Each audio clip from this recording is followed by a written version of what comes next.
April 24th, 2020. Plug into your financial freedom. Hello, everyone. Welcome to the Family Wire and the segment in our show where I speak to the topic of how to plug in to your financial freedom. I want to give you a bit of an outline as to what this is going to look like. This is a bit different from our other family videos, but this is essential. This is going to target finances, budgets, spending, credit, mortgages, savings, investing, and amongst other things, looking to free you up for your future so you can plan those dreams you have, those goals you want to reach. I'm so excited for this. Keep watching and listening, and let's get plugged in.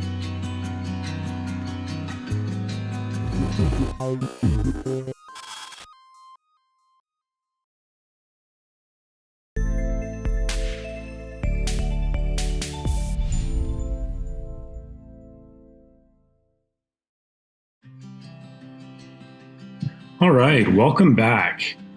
This is something that I've been thinking about for a while and just really wanted to get plugged in with this. I really wanted to get plugged into finances with other people, share the knowledge that I've had, and just some of the tips and tricks of being able to be financially wise in how we deal with our money. Money is a big, big thing in our lives.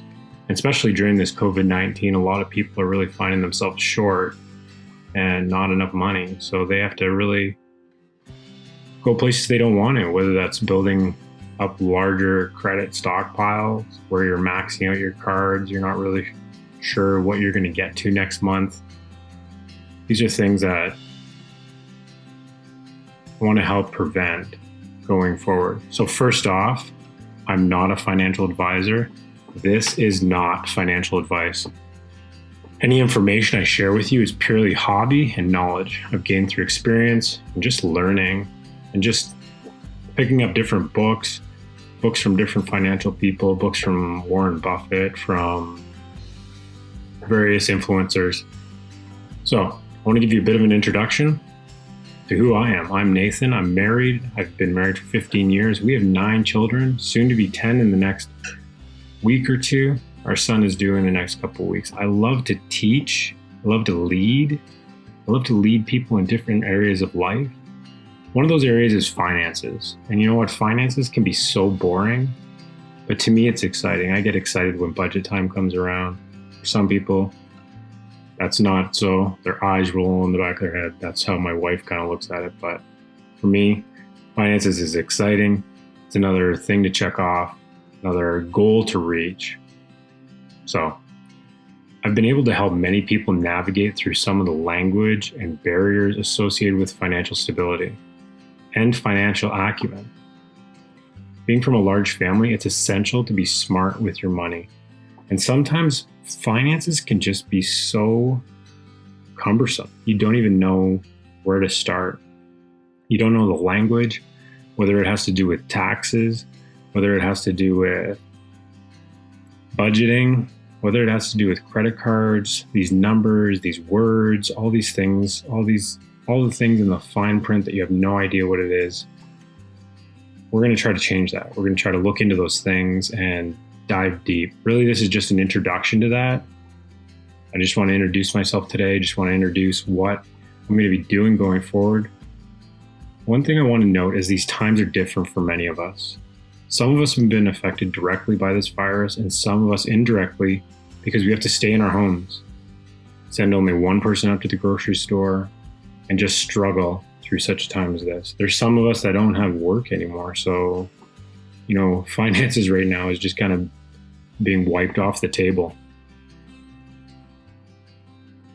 This is really why I felt it was necessary to speak up. I want to help people out and just get into a mindset of looking at our finances, not making it a scary place. The worst place you want to be in your finances is a place where you are frightened to look at your bank account. You don't even want to open up those credit card envelopes that are coming in. That is not a good place to be. Many of us might be doing that a bit more right now because we've lost our jobs, or we've had our hours cut, or we're just not sure if one of those two things could happen. And we need to be prepared. We must be prepared. There's some staggering statistics that we all know about, but maybe we choose to ignore. Canadian households have had an average of $852 saved in 2018, according to Stats Canada.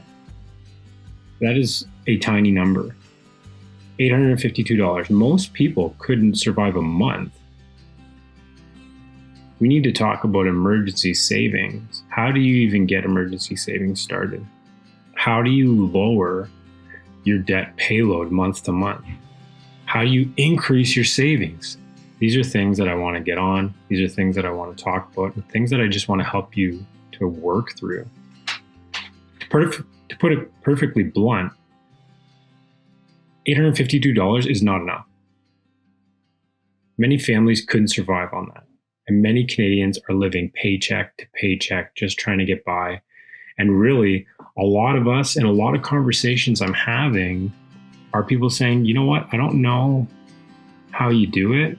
I don't know how you do it with how many kids you have, but I don't have any kids and I'm living paycheck to paycheck. And these are people that are making far more money than I am. And the problem really is just looking at our finances, looking at where the money is coming in, looking at where the money is going out. When you look at finances, you really have to think about business and almost treat your household like business. When you look at finances, you have to treat your household like a business. Money in, money out. When money's coming in, you have to make sure that money going out isn't higher. I know that sounds kind of simple, but it's really where we need to go.